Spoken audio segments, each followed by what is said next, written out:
जय श्री रामचरितमानस का पाठ। जय हो श्री रामचरितमानस पाठ के अध्याय। और मन ही मन में यह वरदान मांगते हैं कि श्री राम जी के चरण कमलों में प्रेम हो। मार्ग में भील कोल आदि वनवासी तथा प्राणपस्थी ब्रह्मचारी सन्यासी और वीरण मिलते हैं। उनमें से जिस तिस को प्रणाम और मन ही मन में यह वरदान मांगते हैं कि श्री सीता जी राम जी के चरण कमलों में प्रेम हो। मार्ग भील कोल आदि वनवासी तथा वनप्रस्थ ब्रह्मचारी सन्यासी और वीरतन मिलते हैं।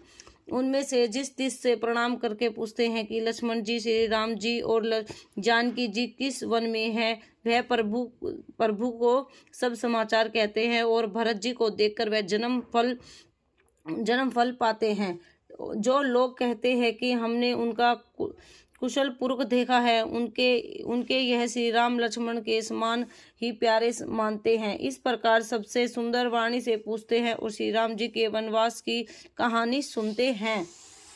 उस दिन वही ठहर कर दूसरे दिन प्रातःकाल से रघुनाथ जी का श्रवण करके चले जा। सबके साथ लोगों के भी भरत जी के समान ही श्री रामचंद्र जी के दर्शन लालसा लगी रहती है। सबको मंडल सूत्र सुकुन हो रहा है कि सुख देने वाले पुरुषोत्तम दाहिने और स्त्रियों की बाही नेत्र फड़क बुझाए फड़क रही है। समाहित भरत जी के स्नेह हो रहा है कि श्री रामचंद्र जी से मिलने का सुख दाहिन मिल जाएगा। जिसके जी में जैसा है वो वैसा ही मनोरथ करता है। सब स्नेह रूपी मंदिर से छके प्रेम मत माले हुए चले जा रहे हैं। अंध शिथिल है, रास्ते में पैर डगमगा रहे हैं और प्रेम वश विनीत वचन बोले जा रहे हैं। राम सखा नितराज ने उसी समय स्वाभी ही सुहावन पर्वत शिरोमणि कामदगिरि दिखलाया, जिसके निकट ही प्रियास्थी नदी के तट पर श्री राम जी समेत सीता दोनों भाई निवास कर रहे थे।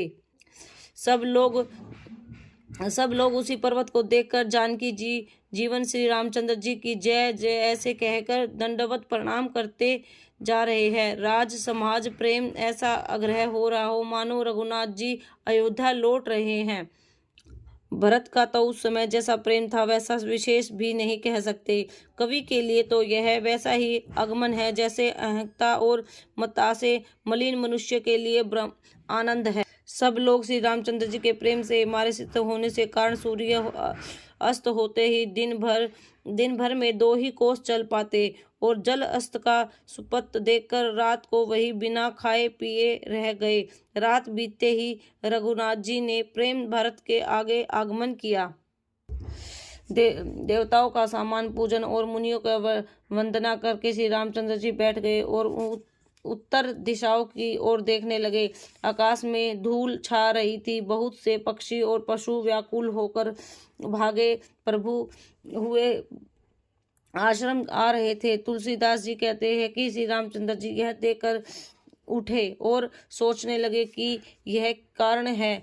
वह चित्त में आश्चर्ययुक्त हो गए। उस समय कोल भी लोग आकर सब समाचार कहे। तुलसीदास जी कह रहे हैं कि सुंदर मंडल वचन सुनते ही श्री रामचंद्र जी वन में बड़ा आनंद हुआ। शरीर में पुलकवाड़ी छा आई और शरण ऋतु के कमल के समान नेत्र प्रेम श्रुओं से भर गई। सीतापति श्री रामचंद्र जी पुण्य सोच के वश हो गए कि भारत के आने का क्या कारण है कि यह एक ने आकर ऐसा कहा कि उनके साथ में बड़ी भारी चतुरनी सेना भी है। यह सुनकर श्री रामचंद्र जी अत्यंत सोच हुए। उधर तो पिता के वचन और उधर भाई का भरत का संकोच। भरत जी स्वभाव के मन में समझकर तो प्रभु श्री रामचंद्र जी चित्त को ठहरने के लिए कोई स्थान ही नहीं पाते हैं। तब यह समाचार सावधान होकर गया कि भारत साधु और सयाने तथा मेरे कहने पर आज्ञाकारी हैं। लक्ष्मण जी ने देखा कि प्रभु श्री रामचंद्र जी हृदय चित्तित है और वह समय अनुसार अपनी नीति युक्त विचार कहने लगे। है स्वामी, आपके बिना ही पूछे बिना ही पूछे मैं कुछ कहता हूँ। सेवक समय ढिठाई है करने से ढीठ नहीं समझा जाता है। अर्थ आप पूछे तब मैं कहूँ, ऐसा अवश्य नहीं है। इसलिए यह मेरा कहना ढिठाई नहीं है कि स्वामी आप स्वरम में शोभित हैं। सब जानते हैं कि मैं सेवक तो अपनी समझाई की बात कहता हूँ। है नाथ, आप परम स्नेह बिना ही कारण परम हित करने वाले हैं। स्नेह हृदय तथा शील और स्नेही भंडार है। आपका सभी प्रेम और विश्वास है और अपने हृदय सबको अपने ही समान जानते हैं।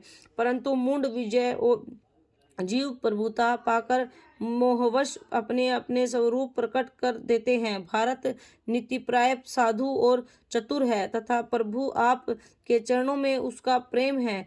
इस बात को सारा जगत जानता है। वह भारत के भी आज सीता जी आप पद सिंहासन का अधिकार पाकर धर्म की मर्यादा को मिटाकर चले हैं। कुटिल खोए भारत भाई कुछ समय देखकर और यह जानकर भी राम जी आप वनवासी में अकेले सहता है। अपने मन में बुरा विचार करके समाज छोड़ राज्य निष्ठान करने के लिए यही आए हैं। करोड़ों प्रकार की कुटिलताएं बचोरकर दोनों भाई आए हैं।